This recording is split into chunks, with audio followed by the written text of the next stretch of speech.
Hello everyone, कैसे हैं आप सब लोग। तो आज आपके सामने है GK with special reference to J and K का टॉपिक क्रॉप्स ऑफ जेएंडके का पार्ट नंबर 2। पार्ट नंबर 1 हमने आपको प्रीवियस नाइट प्रोवाइड कर दिया था। आज हम पार्ट नंबर 2 करने जा रहे हैं, जिसको आगे हम बढ़ाएंगे। आज इस वीडियो में हम क्रॉप्स ऑफ जेएंडके को खत्म कर देंगे। नेक्स्ट वीडियो आपकी रहेगी एमसीक्यू पार्ट, जिसमें हम आपके जेकेएसएसबी के पुराने पेपरों से जो क्वेश्चंस आए हैं उन्हें उठा के लेके आएंगे। आपको खुद पता चल जाएगा कि आपने कितना सीखा, आपको कितना आता है। सारे के सारे प्रीवियसली आस्क्ड क्वेश्चन ही होंगे। तो उसके लिए आपको क्या करना होगा, हमारे चैनल को सब्सक्राइब कर लें ताकि हमारे एंड से कोई भी न्यू वीडियो आए तो आप तक सबसे पहले पहुंचे। तो आज हम करने जा रहे हैं crops of J&K part number 2। Part number 1 जो देखना चाहता है, देखना तो जरूरी है। अगर आप पार्ट नंबर 2 सीधे देखोगे तो आपको समझ कुछ नहीं आएगा। पार्ट 1 में मैंने बेसिक बताया है और मोस्ट इंपॉर्टेंट आप कह सकते हो राइस, मेज, बार्ले, सैफरॉन, इन सभी के बारे में हमने उसमें पढ़ा हुआ है। तो वो अगर पार्ट देखना चाहते हो, आपको ऊपर आई बटन प्रोवाइडेड है, आप उधर से देख सकते हो, या वीडियो सेक्शन में जाकर आपको लास्ट वीडियो वही मिलेगी। अब आगे बढ़ते हैं। तो ये आपकी पीडीएफ जो मैं आपको हमारे टेलीग्राम चैनल पे फ्री ऑफ कॉस्ट प्रोवाइड कर दूंगा। इसमें प्रॉपर मार्क किया हुआ है कौन कौन से इंपॉर्टेंट है। खारिफ क्रॉप हो गया, राबी क्रॉप हो गया, कैश क्रॉप हो गया, फूड क्रॉप में डिफरेंस, देन राइस की मैंने प्रॉपर हाईलाइटेड किया हुआ है जो जो आपने याद रखना है। वीट, सैफरॉन, बार्ले, आपका मेज आ गया, शुगर केन। और आज हम करने जा रहे हैं अपना पहला, डेट इज हॉर्टिकल्चर। ठीक है, सबसे पहले आपको हॉर्टिकल्चर पता होना चाहिए होता क्या। हॉर्टिकल्चर क्या है? Horticulture is that branch of agriculture, agriculture का ही ब्रांच है ये। ठीक है, जिसमें हम पढ़ते हैं, जो डील करता है, हम कह सकते हैं आपके फ्रूट्स और वेजिटेबल से। मतलब हॉर्टिकल्चर को बस आप ये याद रखिए, it is related to fruits and vegetable. अब आपको पता है हमारा जो जेएंडके है एक हब है फ्रूट्स का। जेएंडके लगा लो, हिमाचल प्रदेश लगा लो, जेएंडके अपने फ्रूट्स, ड्राई फ्रूट्स के नाम से ही जाना जाता है। मेन चीज इसकी मोस्ट एंड द इंपॉर्टेंट जो चीज आप कह सकते हो वो क्या है? फ्रूट्स। तो ये टॉपिक भी बड़ा इंपॉर्टेंट जाने वाला है। आपको पता होना चाहिए कि क्या इनकी टाइप्स हैं, एप्पल की डिफरेंट वैरायटीज, एप्पल को कितना प्रोड्यूस किया जाता है हमारे इंडिया में, उसके बारे में हम पढ़ेंगे। तो आगे बढ़ते हैं। सबसे पहले हम बात करते हैं कश्मीर वैली। कश्मीर वैली में आपको पता है सबसे ज्यादा वर्ल्ड फेमस आप कह सकते हो इसके हैं एप्पल। तो कश्मीर वैली में क्या क्या ग्रो होता है? एप्पल, आप एप्पल के साथ pear, cherries, plum, vines, walnuts, almond, walnut मतलब अखरोट, almonds, apricots, peaches are grown in Kashmir. ये कश्मीर वैली में ग्रो की जाती हैं। ये आपकी डिफरेंट आपकी आ जाएंगी आइटम। सेकंड है आपकी जम्मू रीजन की हम बात करते हैं। जम्मू रीजन में आपको मिल जाएगा मैंगोज, गुआवा, बनाना, ऑरेंजेस, ब्लैकबेरीज। ठीक है, वैसे ये बाकी स्टेट में भी पाई जाती हैं, लेकिन मैं जम्मू की बता रहा हूं कि जम्मू में आपको ये वाले जो फ्रूट्स हैं ये आपको मिल जाएंगे। थर्ड, लद्दाख। लद्दाख में कौन कौन से मिलेंगे? एप्रिकॉट, खुवानी जिसे आप बोलते हो, grapes and walnuts are grown. Ladakh को भी हमें पढ़ना जरूरी है, चाहे वो साइड पे हमें डिवाइड कर दिया गया है, लेकिन यही अपना ही भाई बंधु है, इनको बारे में पढ़ना जरूरी है। इसलिए मैं आपको हमेशा उसी के प्रोस्पेक्ट से पढ़ाता हूं कि हमारी जो 3 डिवीजन है, कश्मीर डिवीजन, जम्मू डिवीजन और लद्दाख डिवीजन, तीनों डिवीजन के अकॉर्डिंग मैं पढ़ाता हूं। तो अब आगे बात करते हैं। आपसे पूछा जा सकता है कि एप्रिकॉट कहां के सबसे ज्यादा फेमस हैं। तो एप्रिकॉट आप कह सकते हो कश्मीर वैली के सबसे ज्यादा फेमस माने जाते हैं। फिर एप्पल तो खासकर वर्ल्ड फेमस आप कह सकते हो कि कश्मीर वैली के हैं। आगे हम बात करते हैं एप्पल के बारे में। ठीक है, तो उससे पहले एप्पल का स्टार्ट करने से पहले एक लाइन, ये लास्ट लाइन पढ़ लेते हैं। The valley of Kashmir also known for cultivation of potatoes, spinach, tomatoes, carrots, brinjal, onion. ठीक है, ये जो वैली ऑफ कश्मीर है, इधर आपको डिफरेंट वैरायटी ऑफ वेजिटेबल्स भी आप कह सकते हो मिल जाएंगी। ये मैंने आपको थोड़े से कुछ नाम लिख दिए जो इधर इंपॉर्टेंटली उगते हैं, लेकिन आपको मोस्ट इंपॉर्टेंट ये पता होना चाहिए जो अबव मैंने आपको फ्रूट और ड्राई फ्रूट बताए हैं। अब बात करते हैं एप्पल को।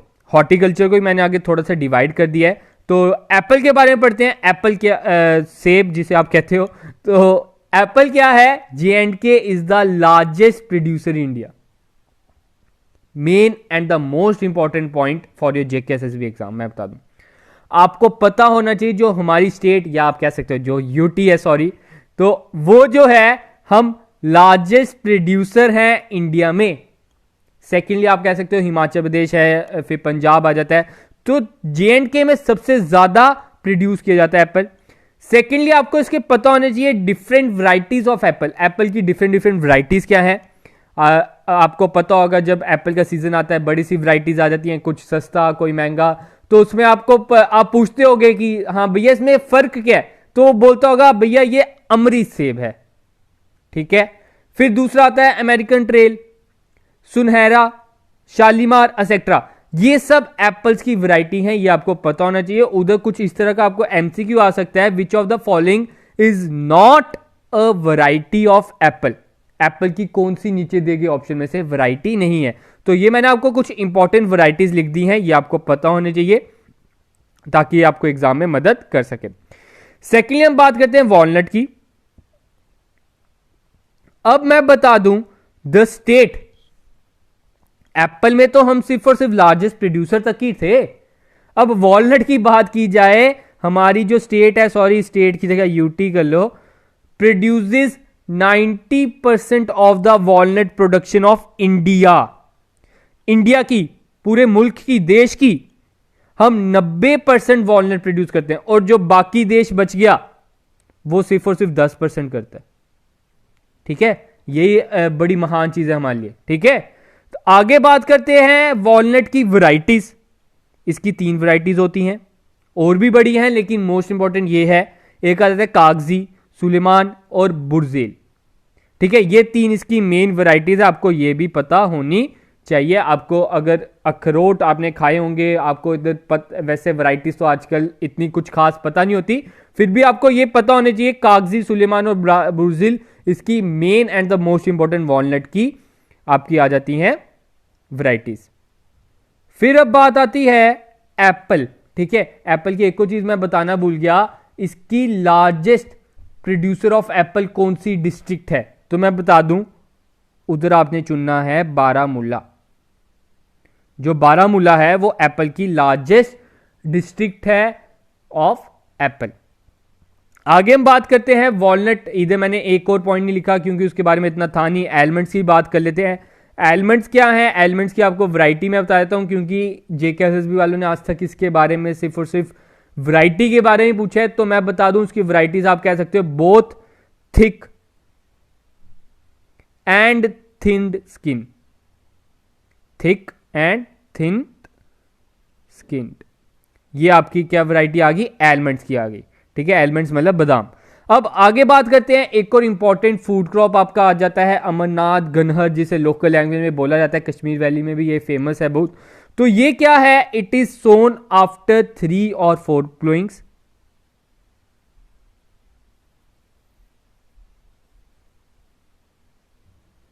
अब ये जो अमरनाथ या गनहर जिसे लोकल लैंग्वेज में बोला जाता है कश्मीर में, तो ये मैं बता दूं ये आपके एक ग्रेन टाइप है, स्टेपल फूड का ही काम करता है ये भी।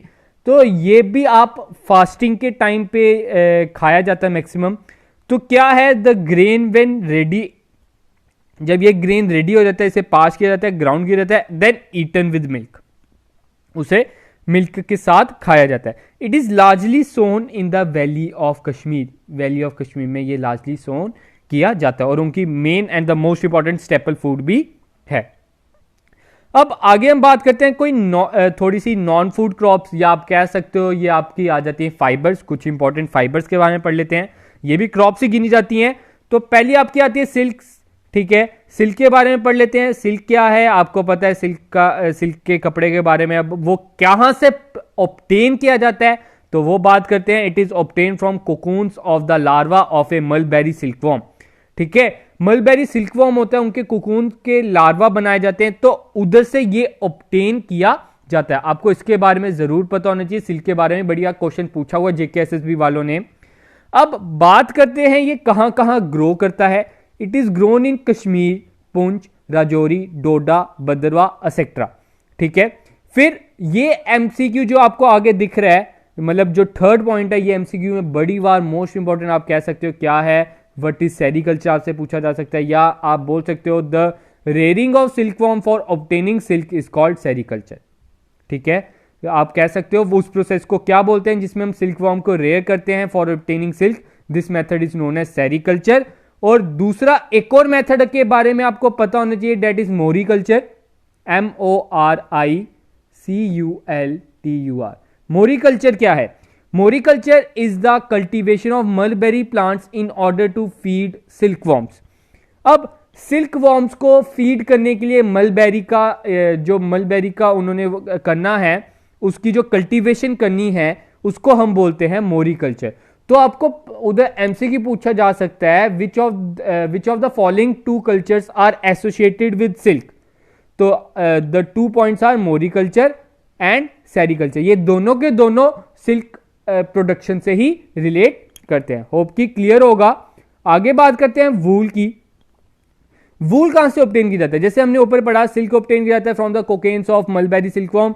और अब वूल की बात की जाए, it is obtained from fleece of sheeps. ठीक है, शीप्स की जो फ्लीस होती है उधर से ऑब्टेन किया जाता है। आपको इसके बारे में पता होना चाहिए। उधर बड़ी बार एमसीक्यू पूछा जा सकता है कि जो आपकी वूल है कहां से ऑब्टेन की जाती है, डैश आपको फिलिंग द ब्लैंक्स के तौर पर आ सकता है। तो उधर फ्लीस ऑफ शीप का आपने उधर चूज कर लेना है। सेकेंडली आपको पता होना चाहिए, जो हमारे इधर जेएंडके की मेरीना पश्मीना है is world famous for making shawls of superior quality, Mirena pashmina. अब आगे बात करते हैं, कुछ इंपॉर्टेंट पॉइंट्स है, ये मैंने आपको क्रॉप्स के बारे में बता दिया। अब कुछ थोड़े से एक दो ऐसे एक्ट हैं जो आज तक एग्जाम में पूछे जा चुके हैं, तो उनके बारे में बता देता हूं। 2 ही एक्ट हैं। एक आपका आता है कुथ एक्ट। कुथ एक्ट क्या होता है? Is an act which restricts the cultivator from grazing wild trees having medical value. अब आपके ये जो कॉन्स्टिट्यूशन में लिखा हुआ है, ये आपके कथ एक्ट है, एक आप कह सकते हो। इस एक्ट के अकॉर्डिंग क्या है जो आपके कल्टीवेटर्स को रिस्ट्रिक्ट करता है? ठीक है, आपके जो वाइल्ड ट्रीज हैं उन्हें ग्रेज करने में, जिनकी मेडिसिनल वैल्यू है, ठीक है, जो आपकी मेडिसिन के काम आती हैं। तो ये वो एक्ट है जो कल्टीवेटर्स को प्रोटेक्ट करेगा, रोकेगा एक तरह का, कि इन वाइल्ड ट्रीज को ग्रेज नहीं किया जाए, क्योंकि इनकी अपनी मेडिकल वैल्यू है। अगर आप करोगे तो आपके ऊपर कार्रवाई होगी। नेक्स्ट है कन्वर्जन एक्ट। ठीक है, कन्वर्जन एक्ट, या आप कह सकते हो ये prohibition on conversion of land के नाम से भी जाना जाता है, या एलेंटेशन ऑफ ऑर्चर्ड एक्ट 1975 के नाम से भी जाना जाता है। अब इस एक्ट के अकॉर्डिंग क्या है? इस एक्ट के according it restricts the cultivators from converting the irrigated land into orchards. अब ये जो कन्वर्जन एक्ट है या आपका prohibition on conversion of land है, ये क्या करता है? कल्टीवेटर्स को रिस्ट्रिक्ट करता है अपनी इरिगेटेड लैंड को ऑर्चर्ड्स में कन्वर्ट करने में। अब अगर वो अपने जो इरिगेटेड लैंड है उसे ऑर्चर्ड्स में कन्वर्ट कर देते हो, उनके ऊपर कार्रवाई हो सकती है। ये एक्ट आपको रोकता है, कल्टीवेटर्स को रोकता है अपनी इरिगेटेड लैंड को ऑर्चर्ड्स में कन्वर्ट करने के लिए। होप कि क्लियर होगा। तो आज की हमारी इतनी वीडियो थी। हमारे क्रॉप्स का सेक्शन इधर ही खत्म हम करते हैं। आपकी इसकी पीडीएफ जो है हमारे टेलीग्राम पे प्रोवाइड कर दी जाएगी। उसके बाद हम आपका टेस्ट लेंगे, एज ए एमसीक्यू वीडियो आपके लिए आएगी, जिसमें प्रीवियसली आस्क्ड क्वेश्चंस आप करेंगे। जितने भी प्रीवियसली आस्क्ड क्वेश्चन थे वो मैंने इन वीडियो में ऐसे डिस्कस कर लिए है, मैं बता दूं। फिर भी अब एज ए एमसीक्यू बताऊंगा कि कैसा क्वेश्चन आता है और आपने उसका आंसर कैसे देना है। तो जो इस चैनल पर नए हैं, मैं फिर से बोल दूं, हमारे चैनल को सब्सक्राइब कर ले, ताकि आप तक सारी वीडियो पहुंच जाए। जब भी हम कोई न्यू वीडियो अपलोड करें आप तक सबसे पहले अपडेट पहुंचे। तो आज के लिए गाइज इतना ही रखते हैं। तो thank you, have a good day and enjoy your day guys.